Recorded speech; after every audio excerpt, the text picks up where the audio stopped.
మన ప్రభువును రక్షకుడైన యేసుక్రీస్తు నామములో మీ అందరికీ శుభాలు తెలియచేస్తూ ఉన్నాను. ప్రియులారా, దేవుని వాక్యాన్ని ధ్యానిందాము. కీర్తనల గ్రంథం 26వ అధ్యాయము 8వ వచనం. యెహోవా, నీ నివాస మందిరమును, నీ తేజో మహిమ నిలుచున్న స్థలమును నేను ప్రేమించుచున్నాను. ప్రియ స్నేహితులారా, కీర్తనాకారుడు అంటున్నాడు, దేవుని నివాస స్థలాన్ని గూర్చి ఆయన మనసులో ఉన్న ఆసక్తి, ఆయనలో ఉన్న ఆ యొక్క ఇష్టం, తాపత్రయము ఎంతగా ఉన్నదో ఈ మాట ద్వారా మనం నేర్చుకొనుచున్నాము. అవును, దేవుని సన్నిధి అంటే ఎంతో గౌరవించే వ్యక్తి ఆయన, ప్రేమించే వ్యక్తి ఆయన, ఘనపరిచే వ్యక్తి దావీదు మహారాజు. దేవుడు చేసిన గొప్ప కార్యములు తలంచుకునేవాడు.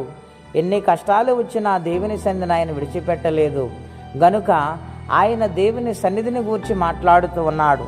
అంటూ ఉన్నాడు, దేవా, యెహోవా, నీ నివాస మందిరము, నీ తేజో మహిమ నిలుచు స్థలము నేను ప్రేమించుచున్నాను. ఆయన నివాసం ఉన్న స్థలమేంటి? ఆయన మహిమ పొందుతున్న స్థలమేంటి? దేవుని మందిరమే.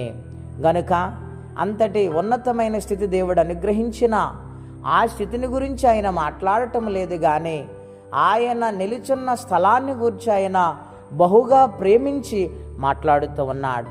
నేను ప్రేమించుచున్నానంటూ ఉన్నాడు.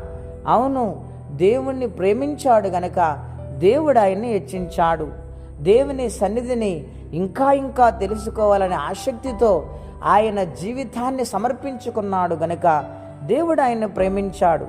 ఎంతగా ప్రేమించాడు? గొర్రెల దొడ్డులో నుండి సింహాసనమునకు ఆయన నడిపించారు. పాడే గొర్రెలను మాన్పించి తన బిడ్డలైన ఇశ్రాయేలు ప్రజలను మేపుటకు దేవుడు ఎన్నిక చేశారు. ఈ ఉదయకాల సమయంలో దేవుని ప్రేమించే మనసున్నదా? ఈ లోకాన్ని ప్రేమిస్తున్నామా? దేవుని ప్రేమించేవారు ఈ లోకాన్ని ప్రేమించలేరండి. దేవుని ప్రేమించేవారు ఈ లోకములో ఉన్న వాటిని దేవునితో సమానముగా చూడలేరు.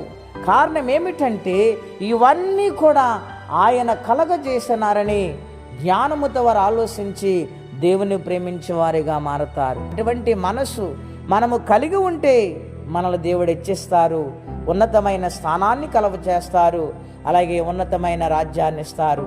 అటువంటి దీవెన ప్రతి ఒక్కరూ పొందుకోవాలని కోరుకుంటూ ఈ మాటలు నేను ముగిస్తున్నాను.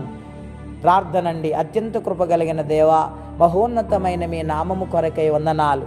మీ కుమారుడైన దావీదు మహారాజు ద్వారా ఎన్నో విషయాలు మాకు బోధిస్తున్నారు. మందిరమును గూర్చిన ఆసక్తి, మందిరమును గూర్చిన ఆలోచన ఎంత కలిగి ఉన్నాడంటే సంపూర్ణంగా ఆయన ప్రేమిస్తున్నాడు. అటువంటి మనసు మేము కలిగి ఉండి నీ సన్నిధిలో దీవించబడటానికి, నిన్ను ప్రేమించే హృదయాన్ని కలిగి ఉండటానికి కృపా సహాయం మాకు దయచేయండి. అలాగనే ఎవరి కష్టములు, బాధలు, ఇబ్బందులు ఉన్నారో వారికి నీ సహాయము పంపించమని ప్రేమమూర్తి అయిన యేసుక్రీస్తు వారి పుణ్యనామంలో ప్రార్థించి వేడుచున్నాము తండ్రి. ఆమేన్. దేవుడి నిండారుగా దీవించి ఆశీర్వదించునుగాక. ఆమేన్.